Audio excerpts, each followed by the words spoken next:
Hey, you're listening to Blindsight. Let's go. Mental health isn't something to take lightly. It's time to fight. It's time to thrive. Let's do this.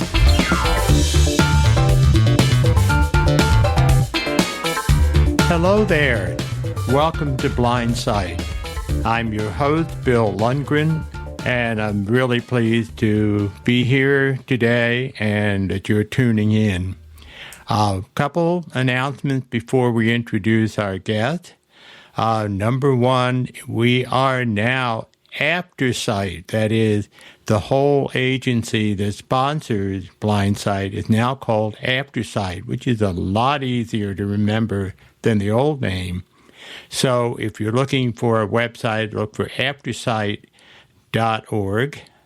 And also there's a feedback line, which is feedback aftersight.org, or we have a telephone line now specifically for giving feedback, any suggestions for new shows, anything that you think you want to complain, you want to praise. We're always glad for praises, but we take complaints too.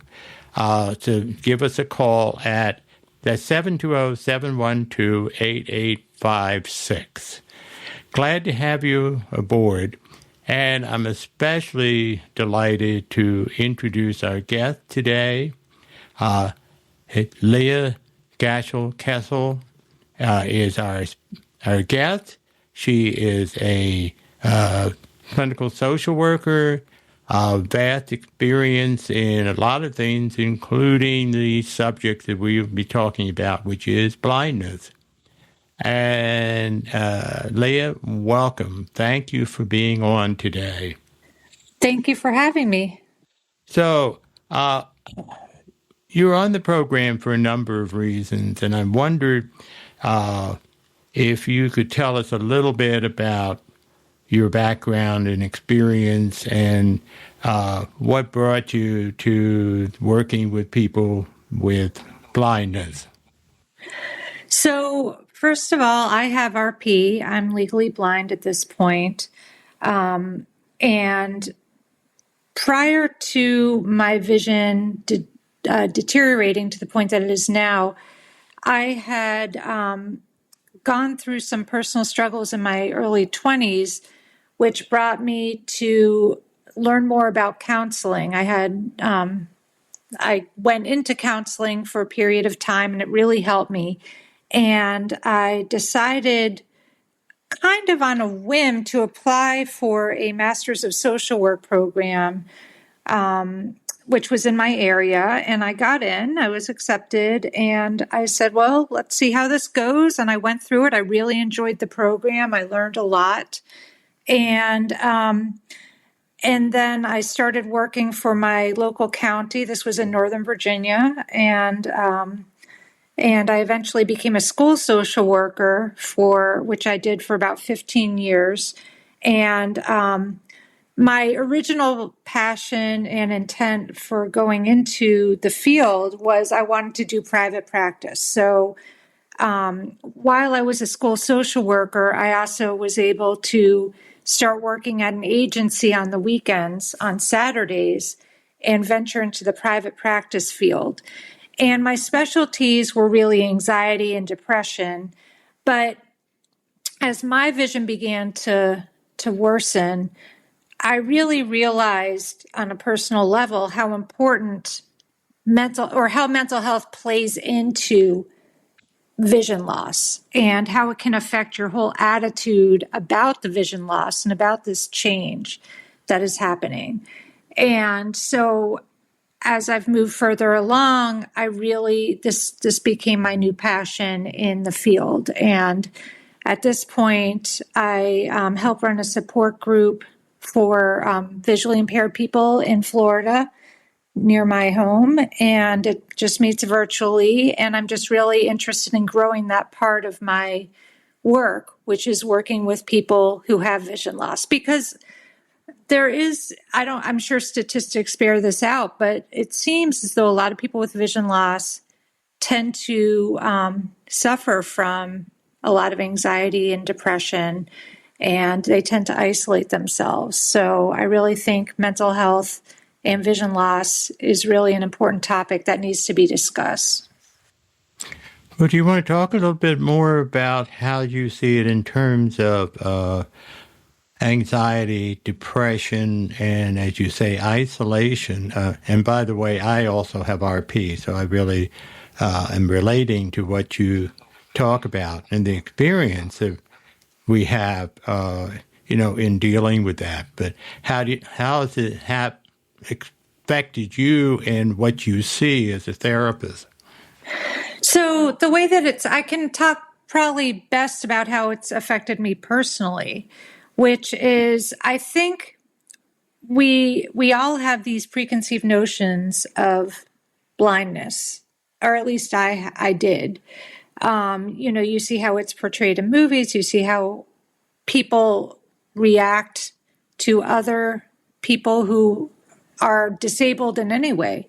And I think society tends to almost, I don't like to use the term microaggression, but there are certain sort of type of things that kind of can add up and beat you down a little bit when you have vision loss, such as, even though the ADA is a wonderful law, a lot of places don't have accessible facilities, or, people don't really understand the support you need with vision loss. And all of those things, if you probably have a propensity to anxiety or depression, you begin to internalize that type of stuff, and it begins to make you, or can make you, feel worse about yourself and make it harder for you to really fight and get through those challenges unless you really begin to work that type of thing out. Does that make sense? It makes a lot of sense, but I know for myself, I'll be talking to, I've decided to bite the bait and talk to some other counselors at a conference, but it's really hard to get people who are sighted to understand how difficult it is for us to accept and be comfortable with our blindness or any other disability, with all the barriers that are put up. Right. I mean, it's, for one thing, it's hard to find people who have intimate knowledge of what it's like to be blind who are in the mental health community. Yeah. So, like, if I go see a therapist, I can say, this is my experience, and the only thing he or she can say is, oh, I imagine that might be challenging, or Right. or they'll say something like they think you want to hear, like, oh, you're doing a great job, or whatever it is, rather than saying, being able to intimately say, yeah, I get it. Like, when people point to things and just and say the word there, if something as simple as, oh, look at that house, and then I would say, where is it? And they go, it's over there, and I still can't see it.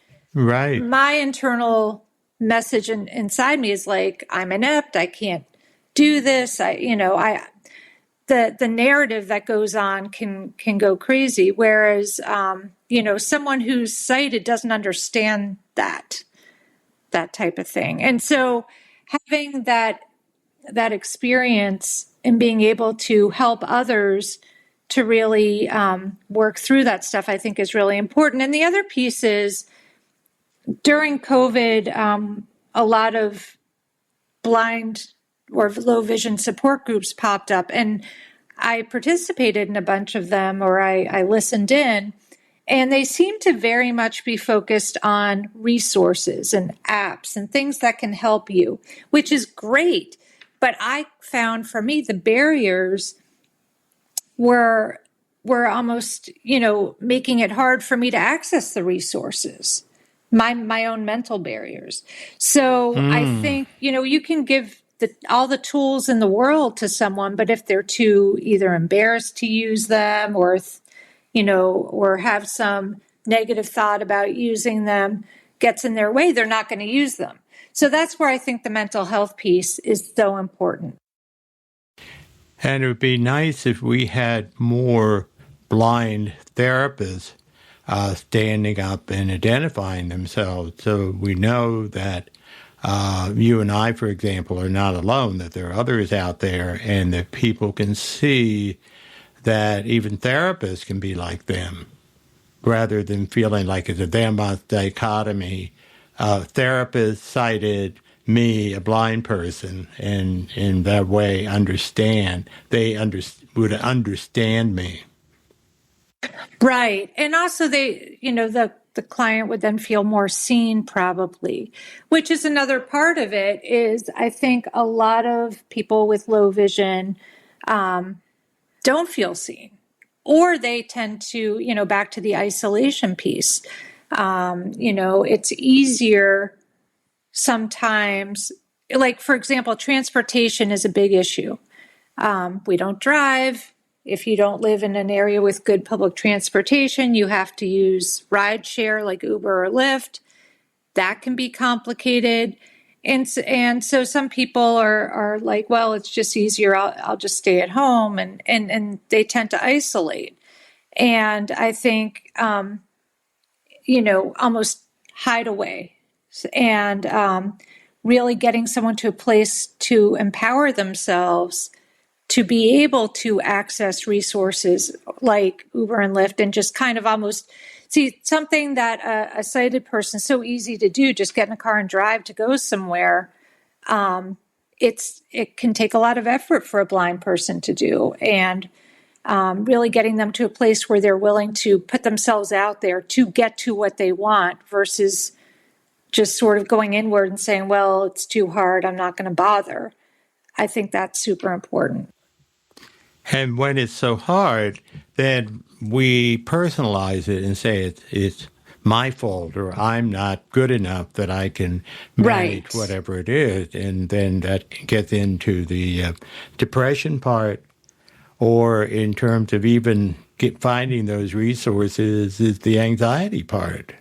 Right, exactly. And feeling, or even to ask a neighbor or a friend, feeling like you're a burden. Yes, there you go. Whether, and that often has nothing to do with what the neighbor or friend says or thinks. It's our own internal monologue about that. And getting to a place where you can refute that internally and say, this is what I need, this is what I want, and going for it. Because once you get to that place where you can go for it, I can't even think of a time where once I went for it, anyone made me feel like I was a burden. It was more me thinking that than any evidence that anyone has given me that's made me feel that way, if that makes sense. Yeah, if I could share from my own experience, a friend of mine confronted me because I was in the stage of passing, trying to pass, and I wasn't very successful at it. And he got angry with me because he said, look, you know how good you feel when you help somebody. How dare you deprive me of that opportunity to feel good helping you? Right. And that had a tremendous impact on me, to say, oh, it's okay for me to ask for help, and somebody is as long as they're comfortable with saying no if they can't help, then it's a fair exchange. If they can help and they're glad to do it, and then we get what we need, and not feel like a burden on other people. Right, exactly. Were there times when that happened? You were saying that's happened to you. Is there anything that comes up for you when that kind of thing actually got in your way? With not asking for help? Yeah. Mm-hmm. Oh, all the time. I would say tried to hide my vision loss as long as I could, or minimize it, or pretend it wasn't what it was, whatever. Like, because of my type of RP I have, it's it's always degenerative. But I drove up until about, let's see, like 8 years ago now, I think. Really? Yeah, I could see perfectly, well enough throughout college and everything. The only thing I noticed was I had less vision at night than most other people seem to, but I wouldn't even have called myself night blind. And then when I was 22, so my mom has RP, and growing up, I was always told, well, this is just a disease of night blindness. So I figured that's all it was. So I noticed I didn't see as well as my friends did at night, probably from a young age. But when I went to college, it became more prominent because you go out more at night, you're with friends all the time. And so I kind of thought I had RP, but I wasn't sure. And I think I went to a doctor and they weren't conclusively, they said there's some change in your retina, but we're not sure. So I had an ERG, the type of test which determines the diagnosis, when I was 22, and they said, yes, you have RP. And I kind of, I wasn't surprised, but I just said, okay. And I stopped driving at night at that time, but I still drove during the day. I could still see pretty well during the day. And over the course of the next 20 years, it deteriorated slowly, and it got worse and worse. And I basically, when I was at work, I was in a big high school, and I had to more and more go throughout the school and navigate unfamiliar environments, which became much more challenging for me. And I think my way of handling that, rather than putting it out there, was more spending more time in my office. And the schools and the school system knew I had sort of the night blindness part of the disease, but I don't think they realized about, just navigating unfamiliar environments in general was such a challenge for me. And I did get orientation mobility training. I learned how to use a cane. I did well when I was with the orientation mobility instructor, and then I put the cane away and I didn't use it. And then I eventually tried to switch jobs in the schools to be working with young kids, because I thought that would be a more office type of job. And that turned out to be even worse, because I had to do, I had to type live on computer programs in front of the entire meeting. And it takes me forever to find the pointer on my computer. So talk about exposure, that was pretty exposing. Not to mention the pace of that work I couldn't keep up with. And there was a lot that just didn't work for me. You had to use protocols to evaluate pre-K kids for disabilities, and the protocols had a font that I couldn't read, and you had to do it at a very quick pace and all this stuff. So I ended up we keep coping. We keep trying to cope. Yeah, well, my way of coping during that time was to come home at night and be like, I can't do this. That was right. I tried to save face while I was at the job. I did. I let the team that I was working with know. I shared with them my vision loss, but I don't think they really understood what that meant. And I eventually advocated with my my department. I said, I can't do this job. And they were able to place me at a middle school where I worked for the last couple of years of my career there. And it was better than the high school because it was a smaller, a high school was like, let's say 2,000 kids. This was about 1,000 kids. So it was small on a smaller scale. but still, at the end of the day, I was expressing to my husband a lot of frustration and anxiety because I really didn't advocate the way that I needed to, probably. I was very terrified of using the white cane at the school. Right. And so I eventually applied for a guide dog. My orientation mobility instructor recommended I do that. And I was like, oh, I thought you had to be completely not see anything at all to apply for a guide dog. And she's like, no, you're legally blind. You can apply. So I applied. And this was all right before COVID. Right. And then then with the school, and I had made a decision mentally that at the end of, it must have been 2020, I had made the decision that I was going to try to apply for, to leave the schools, retire on disability, I guess that's what it's called, from my school system at the end of the school year in 2020. But then COVID hit, and I said, oh, everything went virtual.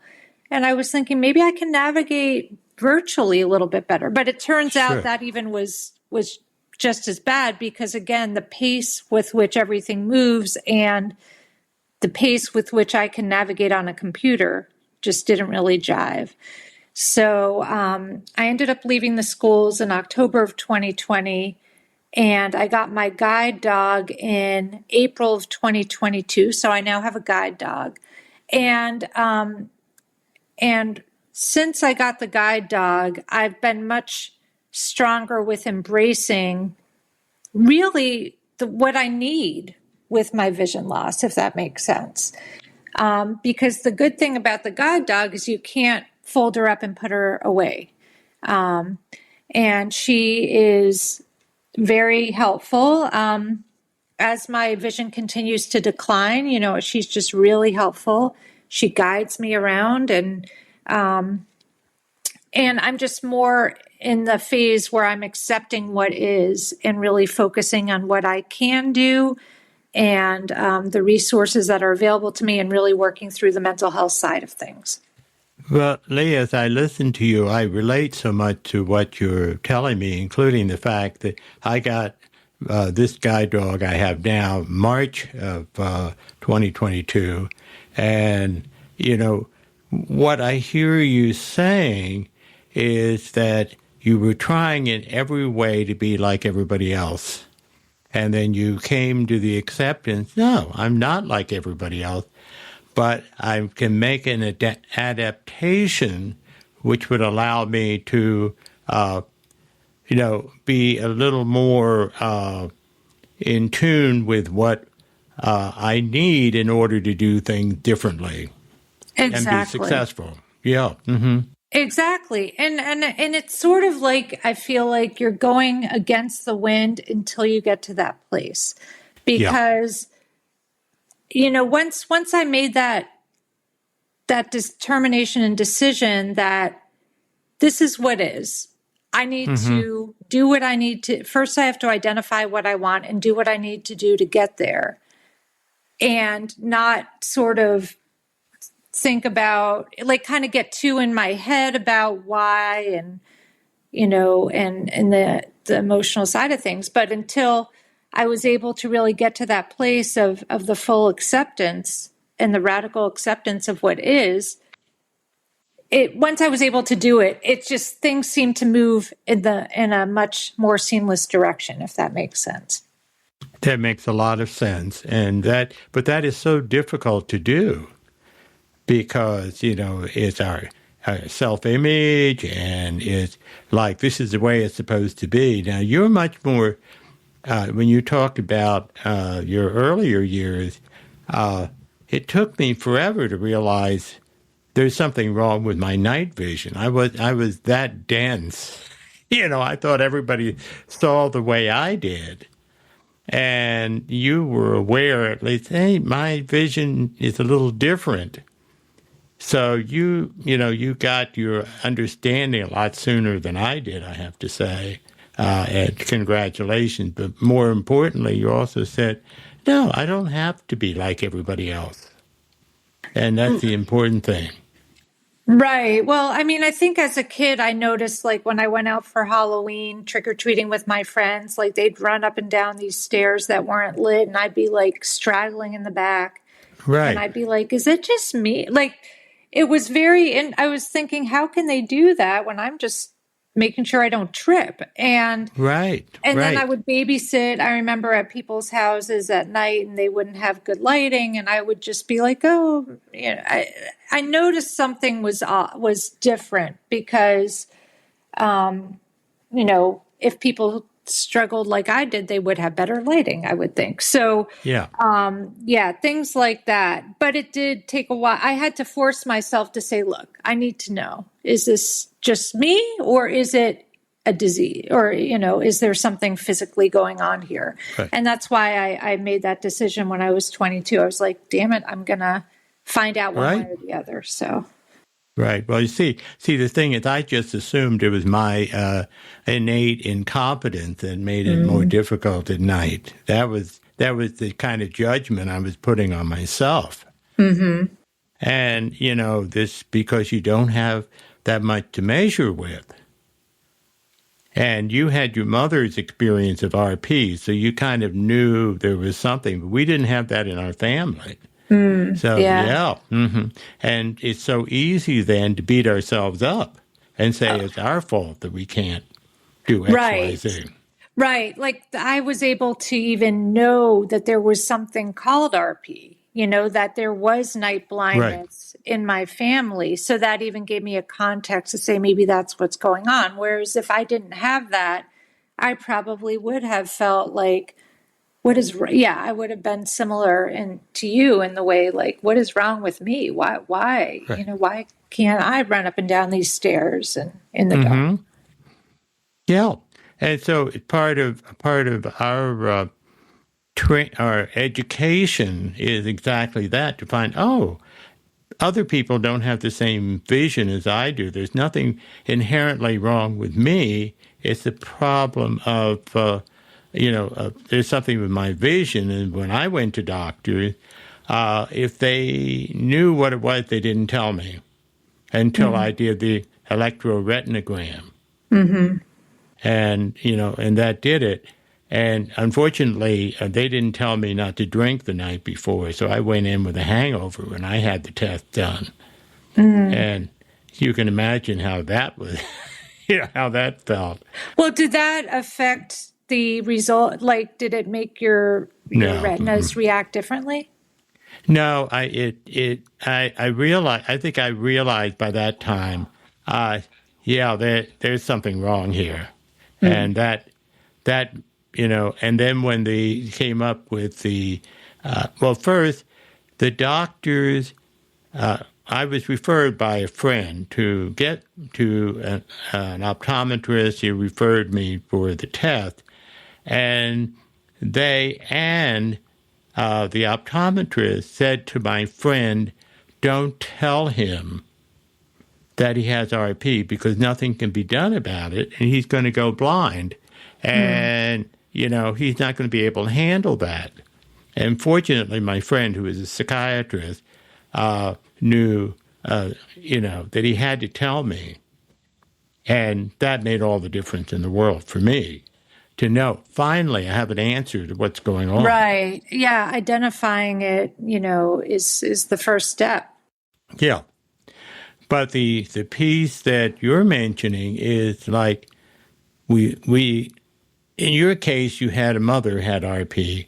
But for so many people, we don't know anybody else that has blindness.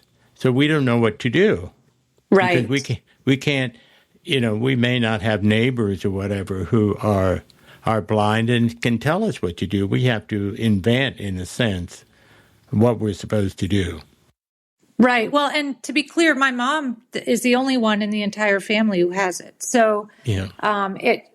she was diagnosed, I think, when she was 12, but I don't know how that came to be, or I don't know what made my grandparents take her to an ophthalmologist how that all worked. But it's not like it's common in any side of my family. So it was her, and now it's me. And I did get genetically tested, and I have an autosomal dominant strain. And if I had had kids, it would have been a 50% chance that would have been inherited. So Right.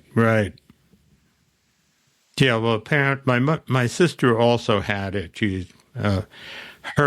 She's had children, but they got genetic testing, and they were apparently cleared. They don't have the gene is apparently was not passed on from their mother, but you never know. So at least in your case, you know the facts, and you can work with facts. yes. And that makes a big difference. Now, how are you letting people know in the community that you're available to provide therapy in the support group and so forth? So the support group, I reached out to my local Foundation Fighting Blindness chapter and kind of posed the idea of a support group really focused on the emotional aspects of vision loss. Because again, like I mentioned, a lot of them are about resources.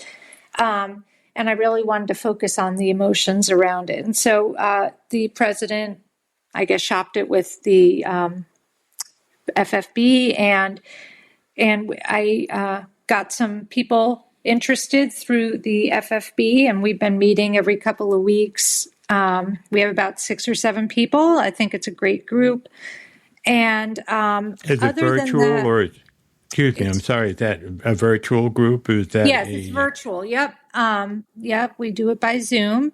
And then other than that, I have, it's just basically referrals, but I would like to increase the amount of people that I meet with who have vision loss, or I'd like to put myself out there more. The only hesitation I have is the marketing aspect. I'm not usually good at that, or I'm not super comfortable with going. The only thing I can think of is going to an ophthalmologist's office and kind of trying to solicit people that way. I did put on a Psychology Today profile that was one of my specialties, is working with people with disabilities, but you have to list a whole bunch of specialties, and I think that tends to get buried. So, so that's kind of where I am with that. But that is an area that I want to begin to work more with people with vision loss.